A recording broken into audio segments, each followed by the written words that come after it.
এ, কে এখানে বসে আম খাচ্ছে? কে এখানে? কে বলছেন? সামনে আসুন। আমি যে দেখতে পাচ্ছি না, কে বলছেন? সামনে আসুন।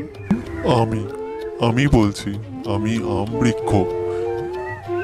আমি এই গাছকে রক্ষা করি। আমি এই গাছের মধ্যেই থাকি। তুমি কে? আমি শহর থেকে বাড়ি ফিরছিলাম, অনেক ক্লান্ত, তাই আরাম করছিলাম। সে তো বুঝলাম, কিন্তু তুমি আম খেলে কেন? তুমি জানো এই গাছের আম খেলে কি হয়? না, আমি তো জানি না। আমি তো এই পথ দিয়ে প্রথমবার যাচ্ছি। এই গাছের আমেতে জাদু আছে। এই গাছের আম যদি কেউ খায়, তাহলে সে আম হয়ে যায়, আর সে ফিরে আসে না। তুমিও তাই হয়ে যাবে কিছুক্ষণের মধ্যে।